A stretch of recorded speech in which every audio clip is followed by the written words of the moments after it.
매주 수요일 고수를 만나다. 오늘의 고수 이현주 전 국민의힘 의원입니다. 어서 오세요. 네, 안녕하세요. 네, 안녕하세요. 오늘은 안경을 쓰셨네요.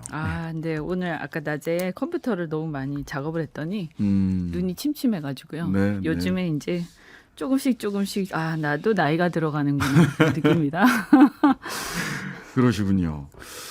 자, 후쿠시마 오염수 초당적 국민대책위원회 네. 어떻게 어떤 일 하고 있습니까 요즘은? 요즘에 이제 그 기사 같은 거 이렇게 스크랩하면서 네. 뭐 있으면 이제 의견 내고 얼마 전에 토론했었고요. 아, 네, 그래서 이제 그 의료계 그다음에 또 이제 외교적 측면, 의료적 측면 이런 것들 그런 관점에서 네, 얘기를 좀 나눴었죠. 네, 근데 지금 보니까 얼마 전에 어떤 기사를 보니까 네, 그 일본의 도쿄 전력에서 네. 그 기자들 우리나라 특파원들을 초대를 해서 이렇게 그 안에 이제 그걸 보여줬어요? 네, 그런 게 있었는데 그 MBC하고 한겨레 신문을 초대를 안 했대요. 뺐어. 네. MBC하고 한겨레는 빼고 갔어요. 네.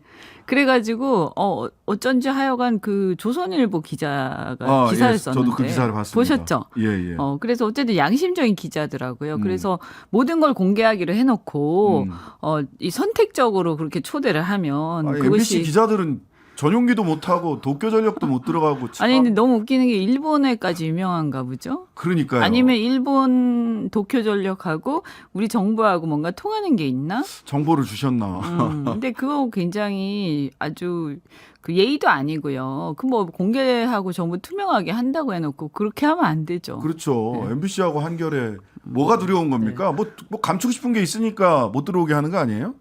그러니까 못 믿는 거예요. 그래서 어쨌든 그 조선일보 기자 그래서 본인 초청을 거부를 했더라고요. 예, 이거는 정석에 맞지 않다. 네, 저도 아주 재밌게 읽었습니다. 네. 자, 근데 또 이제 한일 간의 관계에서 그 검찰 출신이고 김도읍 그 법사위원장이 이상민 장관 탄핵소추 국회 대리인단 단장으로 임명을 했고 여당 추천 KBS 이사인 김종민 변호사 오염수 반대 여론에 대해 대한민국은 여전히 조선의 때를 벗지 못한 전근대 후진국임을 실감한다. 이런 얘기를 했어요. 왜 그렇게 생각한대요? 아니, 뭐 이게 자기가 무슨 주장하려면 근거를 대야지. 이런 이유로 그래서 그렇게 생각한다. 이렇게 해야지. 그냥 이렇게 얘기하면 인신공격이지. 네. 네. 인신공격 그리고 당하신 것 같은데 말하지. 저는 뭐 네. 이렇게 생각해요. 예. 여전히 이 기득권 세력들은 네. 산업화 시대의 그 마인드에서 벗어나지 못했다. 네. 그렇게 생각해요. 이게 뭐 이 사실은 그런 거잖아요. 이게 뭐 안전하다, 위험하다 이거는 어쨌든 확률의 문제니까 생각들이 조금 다를 수 있는데 그렇죠. 여하튼간에 이건 철학의 관점의 차이예요. 제가 이렇게 쭉 보니까 그래서 비교적 좀 젊고 이렇게 미래지향적인 사람들은 이렇게 좀 얘기해서 죄송합니다만 네. 그런 미래를 걱정하는 사람들은 어쨌든 현재 우리의 어떤 편의를 위해서 미래를 위험하게 하는 조금이라도 그 리스크를 네. 부담하는 것이 미래 세대나 우리의 어떤 지구의 어떤 환경 이런 걸 봤을 때 바람직하지 않으니까 우리 최선을 다해서 이거 막자라는 거고요. 네.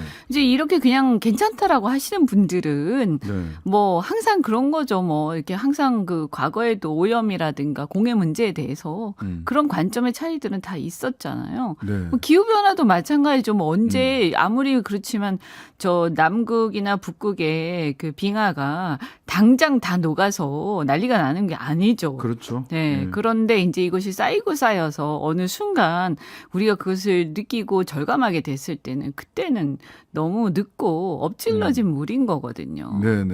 그게 좀 더 책임 있게 이 세계 시민으로서 살아야 되는 거 아닌가? 네, 이렇게 생각하는 거죠.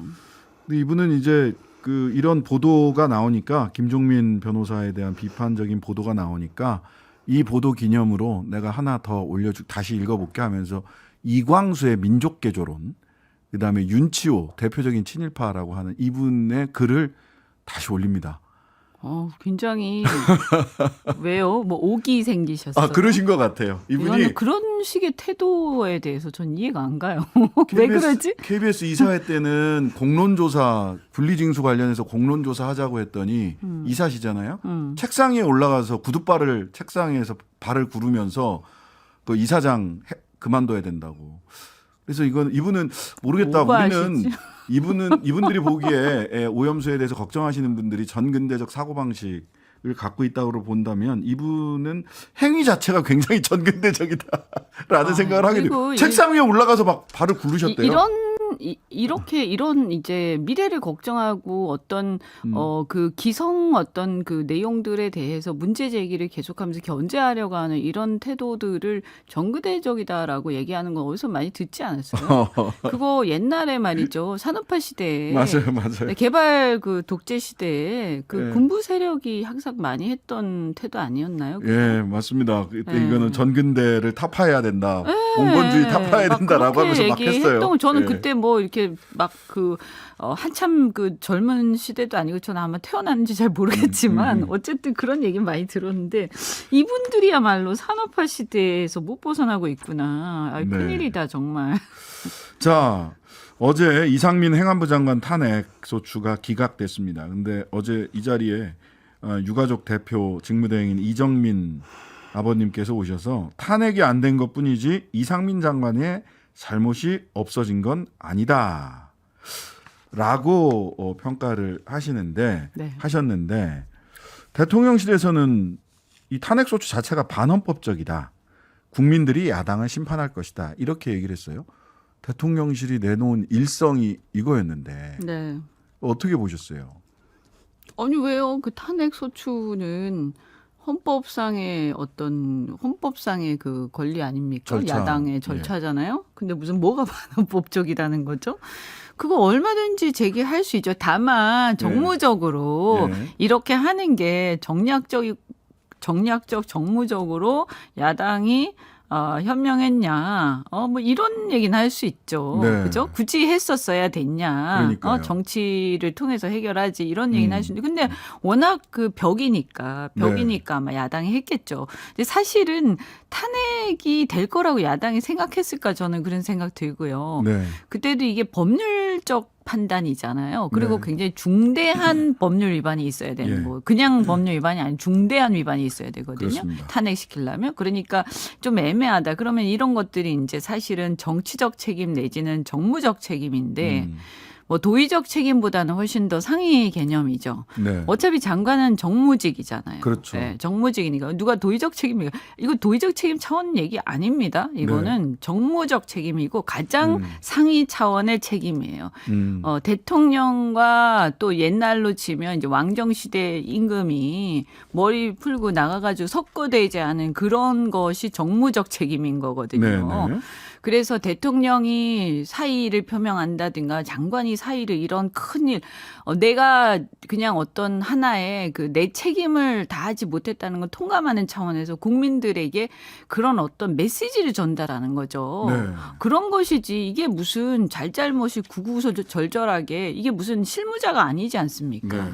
근데 오늘 보니까 유상범 국민의힘 수석 대변인은 법률적 근거가 아니라 도의적 책임을 묻기 시작하면 장관직 유지할 사람 얼마나 있겠냐. 그 중간을 지금 말씀하신 부분에 정무적 정치적 책임이라는 부분이 없어요. 법률적 책임 아니면 도의적 책임. 이분들은 정치가 뭔지 모르는 거죠.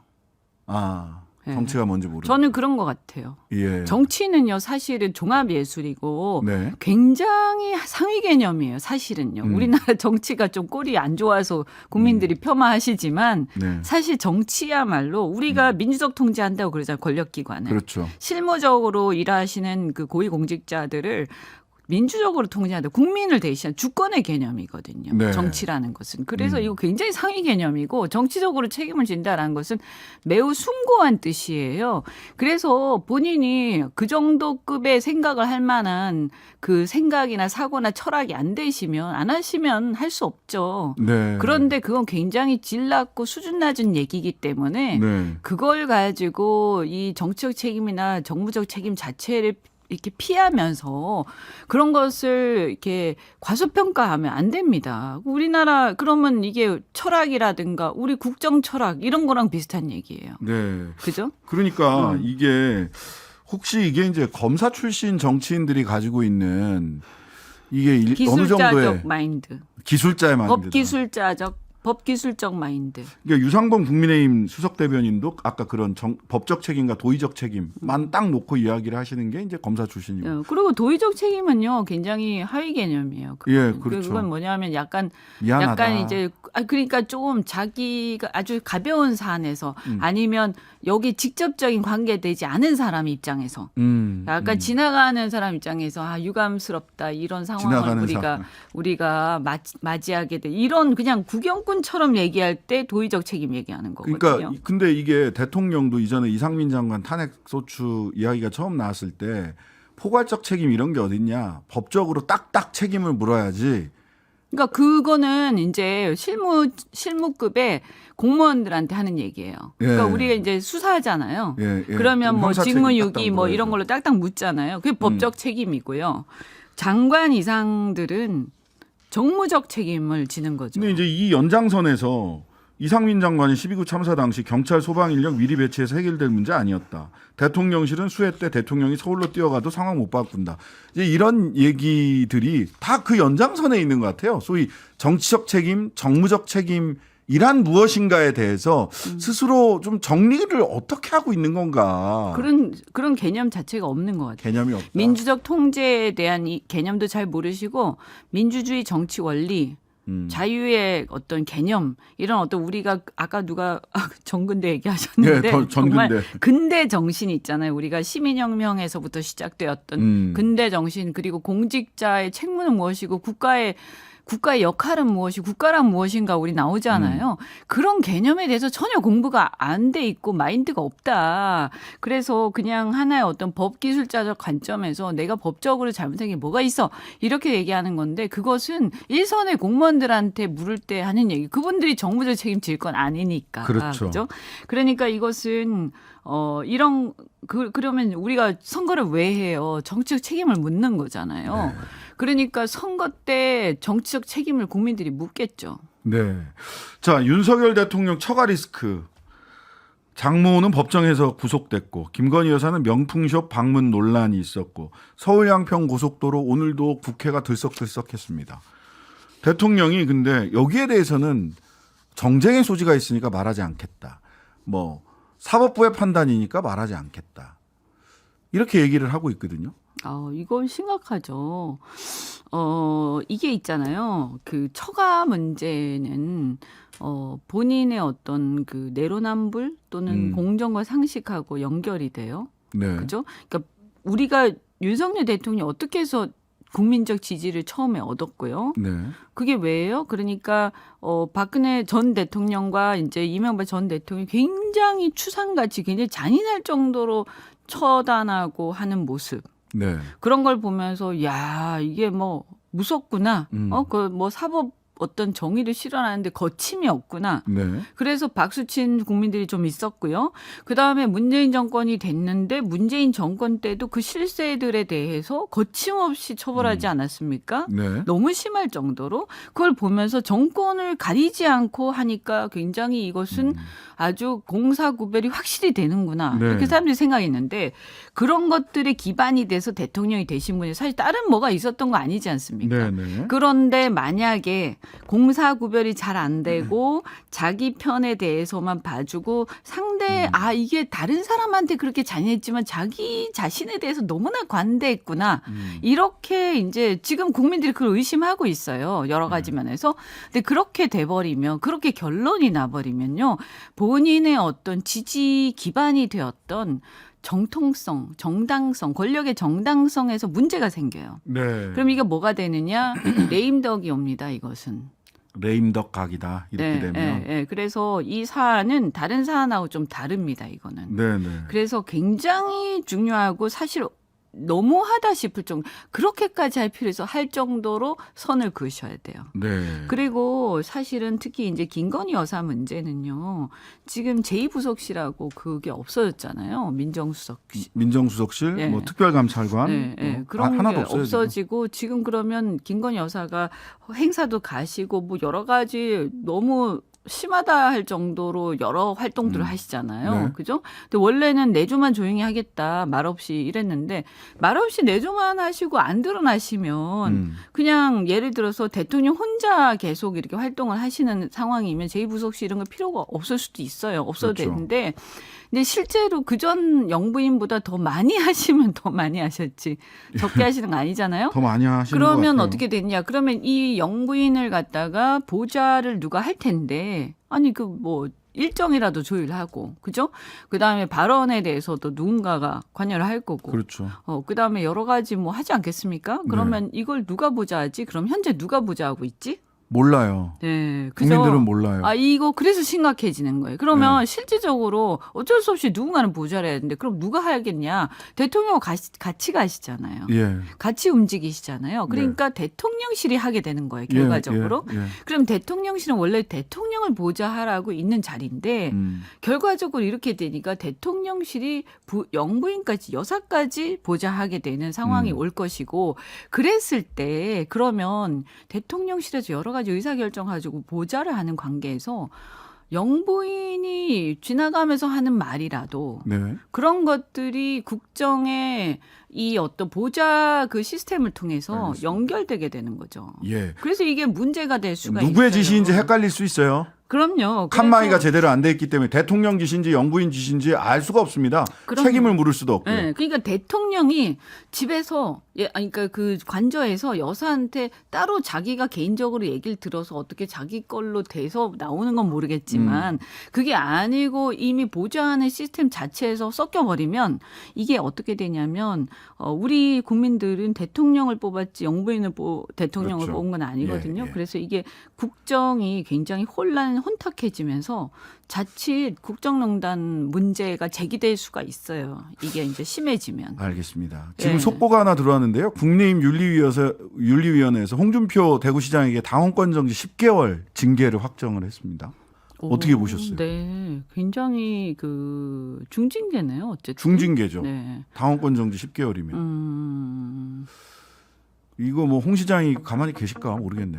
아니 뭐 저는 이것으로서 국민의힘이 홍준표 시장에 대해서 자신들의 어떤 권력 어떤 그 지도, 예. 권력 지도에서 홍준표 시장은 없다. 그걸 선언한 것이다. 라는 것을 선언한 걸로 봐야 되겠죠. 네, 알겠습니다. 지금까지 이현주 전 국민의힘 의원과 함께했습니다. 감사합니다. 고맙습니다. 하루 종일 기다려지는 진짜 시사. 평일 저녁 6시 5분 신장식의 뉴스 하이킥.